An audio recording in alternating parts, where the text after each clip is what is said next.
सौजन्य से आज़ाद हॉस्पिटल इंदिरा नगर उन्नाव। नमस्कार, आप देख रहे हैं आज़ाद टाइम न्यूज। उन्नाव के मोहल्ला रामनगर मरहूम अशफाक हुसैन रिजवी के इमाम बारगाह में चौधराना मस्जिद के मौलाना रजा अब्बास ने मरहूम अशफाक हुसैन रिजवी के इसाले सवाब में एक मजलिस को खिताब किया। इस मौके पर उन्नाव के शायरों ने करबला की शान में अपने कलाम पेश किए। वहीं अंजुमन अज़ाए हुसैन ने सीना जनी करते हुए नौहा खानी की। आज़ाद टाइम न्यूज से नकवी की ये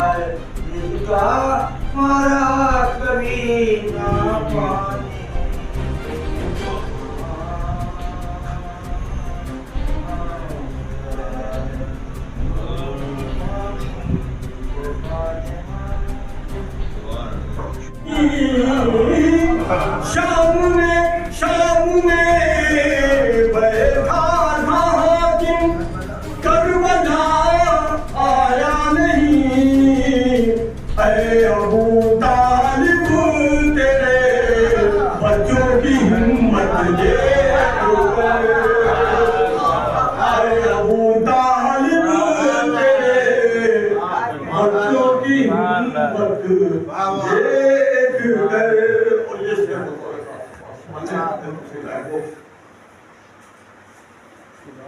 के मुफलिसी में भी लुटाते है रमीशा पीर पर। मुफलिसी में भी लुटाते है रमीशा पीर पर। लोग खा जाते हैं धोखा मेरी गुर्बत से। पाक के हम रहते हैं, कौन कहता है कि हम रोते हैं जन्नत के लिए। जाओ हशमत के उनको माँ बाप की होती है दुआएं हासिल। हर घड़ी रहते हैं तैयार जो खिदमत के इंसान का भी बने जिन्नात का भी बने, मगर ताजुब ये है जो हैवान से डर जाए वो जिन्नात का क्या हाथी बनेगा। जो हैवान से डर जाए वो जिन्नातों का क्या हाथी बनेगा। और ये तय है कि हाथी वो बनेगा जो हर मखलूक की हिदायत कर सके। ये तय है हाथी वो बनेगा जो हर मखलूक की हिदायत कर सके। वमा खलक़तुल जिन्न वल इंस, तो जिन्न और इंस दोनों के लिए हाथी होना चाहिए ना, वरना तो अल्लाह की अदालत के हर्फ आ जाएगी। जिन्नात कहेंगे पालने वाले इंसानों के लिए हाथी बना दिया और हमारे लिए। इसका मतलब ये है कि कोई ऐसी जात होगी जो तन्हा इंसानों के लिए हाथी बन के नहीं आएगा। जो भी हाथी बन के आएगा वो हर कौम के लिए आएगा, हर कबीले के लिए आएगा, हर सिंफ के लिए आएगा और हर दौर के लिए आएगा। हर दौर के लिए मोहम्मद वाला। आपने सुना हुआ कि जब रिहाई हुई है तो ज़ैनब को रिहाई की खुशी नहीं थी, बस तमन्ना ये थी कि जब से भाई कदम हुआ है आंसू नहीं आते, आंसू नहीं आते, रो नहीं आते। अगर सोचे कि कितनी हसरत की होने, कितनी तमन्ना की होने। 3 दिन तक शाम के दर दीवार से अपने खुदा की आवाज़ें बदल गई। ठीक है, और उसके बाद फिर करबला का रुख अख्तियार किया और फिर वहाँ भी वही गाला पड़ा।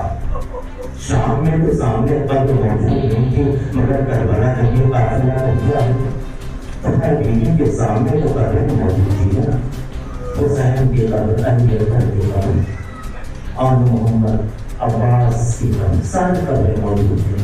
बहुत दिल के वाले अब उसके बाद इंसान से बताइए, क्या किसी बीवी का दिल चाह रहा होगा कि करबला छोड़ के जाए? यकीनन नहीं चाह रहा था, मगर मजबूरी थी करबला से जाना। करबला से अफसला रुखसत हुआ मदीने की तरफ। हमें अज़र आया, ये जब काफिला चला है, बशीर की हमराही में चला है, जनाब ज़ैनब ने कहा कि बेटा सज्जाद, शहर मदीना में दाखिल होने से पहले काफिला रोके। वही हुआ, शहर में दाखिल होने से पहले काफिला रुका। खैमे लगाए गए, बीवियां मुस्कुराहट सब खैमे में गई। बशीर मदीने के अंदर दाखिल हुआ और आवाज देता जाता है, ऐ मदीने वालों, तुम सुकून से अपने घरों में रहते हो। जो काफिला मदीने से गया था वो काफिला लूट के वापस आ चुका। जिस काफिले की सरदारी हुसैन करते हुए ले गए थे, आज वो बगैर सरदार के काफिला वापस। जिस काफिले की अलमदारी अब्बास करते हुए गए थे, आज बगैर अलमदार के वो लश्कर वापस आया। कहते करके मोहल्ले बड़ी हाशिम के लिए पहुंचे हैं और एक मरतबा एक खातून के कान में जब ये आवाज टकराई कि हुसैन कत्ल कर दिए गए, हुसैन मार डाले गए, हुसैन का लूटा हुआ काफिला वापस आ रहा है, तो वो खातून एक बच्चे के उंगली पकड़े हुए आगे बढ़ के कहती है, ये बात कर क्या है, किसकी बात कर रहा है? कहा मैं वो उस नवासे रसूल की बात कर रहा हूँ जो 28 रजब को मदीने से बोला था। कहा तो हुसैन की बात कर रहे हैं? हाँ, हुसैन की बात शहीद कर दिया गया। कहा मैं नहीं मान सकती कि हुसैन मारा गया। कहा क्यों? कहा इसलिए कि जिसकी हिफाजत के लिए अब्बास कैसे मुमकिन का बीवी अब्बास पहले मारा गया है, हुसैन मारा गया। अब्बास पहले मारा गया। कहिए बताओ अब्बास मारा कैसे गया है? कहा बीबी ये ना पूछो, आप है कौन? कहा मैं अब्बास की माँ, मैं अब्बास की माँ। बस इतना बता दो वो मारा कैसे गया है, कत्ल कैसे हुआ? कहा बीबी ये ना पूछिए, जब मश्क सकीना पे तीर लग गया तो अब्बास ने घोड़े का रुख मोड़ा और उसके बाद अब्बास के आंख में एक तीर आके लग गया था। अब्बास ने जैसे ही चाहा कि सर को झुका के घुटनों में तीर को संभाल के तीन आंखों से निकाल में एक जालिम ने ऐसा देश मारा कि अब्बास घोड़े से दौड़ाकर नीचे आ गए। और मगर बीबी तीर लगने से पहले अब्बास के दोनों बाजू कलम हो चुके थे, अब्बास के दोनों बाजू कलम हो चुके थे। और उसके बाद जब घोड़े पे संभल न सके तो घोड़े से जमीन पे आने लगे। बस इतना ही कहा था कि जनाब उम्मुल बनीन जमीन पे बैठ जाती है और एक मर्तबा कहती है, हाय मेरे लाल, कितने आलमे गुर्बत पे तू जमीन पे आया होगा।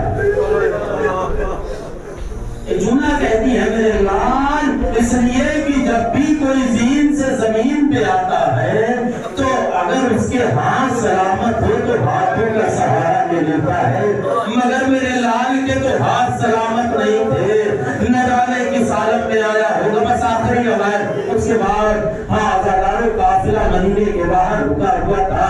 एक हुसैन की बेटी जो बीमार थी, जिसे हुसैन छोड़कर मदीने में चले गए थे, उसने जब खबर सुनी ना कि काफिला वापस आया है, पूरी रवायत नहीं पढ़ना, एक जुमला सुन लीजिए कि मतलब वो भी असर का सहारा लिए हुए मदीने के बाहर आती है। क्या देखा? कयाम नस्ब है, खैमे नस्ब है। एक मर्तबा भीड़ लगी हुई है, उसी भीड़ में ये खातून आगे बढ़ती चली जाती है। क्या देखा कि एक ज़रीफ़ा है, एक ज़रीफ़ा है जिसके सर के बाल सफेद हो चुके हैं, कमर झुकी हुई है। और उसके बाद क्या देखा? एक इंसान है कि जिसका वजूद जख्मों से चूर है, ऐसा लग रहा है कि सर बहुत जुल्म हुआ है। उसके करीब जाके पूछती है, ये बताओ मैंने सुना है कि मेरी बीबी ज़ैनब का काफिला आया हुआ है। एक मर्तबा कहते हैं हाँ काफिला आया तो हुआ है, तुम किसको तलाश रही हो? और किसी को नहीं। इस काफिले में मेरी फूफी ज़ैनब भी गई थी, मैं अपनी फूफी ज़ैनब को तलाश रही हूँ। और सारी रवायत छोड़ दी मैंने। एक मर्तबा इमाम सज्जाद ने इशारा किया, देखो जो आखिरी खैमा नजर आ रहा है ना, उसी खैमे में ज़ैनब मौजूद है। अज़ादारों, जनाबे सुहरा मर्तबा खैमे के करीब पहुंची, खैमे के अंदर दाखिल हुए, क्या देखा? एक ज़ईफ़ा है जो बैठी हुई है, एक ज़ईफ़ा है जो बैठी हुई है। एक मर्तबा शाने पे हाथ रखा और आवाज दी, ए ज़ईफ़ा, मैंने सुना है इस खैमे में मेरी फूफी ज़ैनब बैठी हुई थी, मैं उसको तलाश करने आई हूँ, ये बताओ मेरी फूफी ज़ैनब गई कहाँ? एक मर्तबा जनाबे ज़ैनब ने सर से रिदा हटाई, सर ऊपर उठाया, ए बेटी सुमरा, अब तुम भी मुझको पहचानोगी। ए फूफी अम्मा, ये आपका क्या आलम है?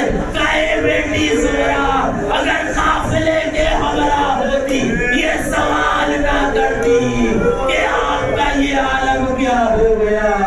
इसलिए कि जो मैंने मनाजिर देखे उन मनाजिर को देखने के बाद कभी ये सवाल उसे आलम लजीना इन्ना लिल्लाहि व इन्ना इलैहि राजिऊन जैसा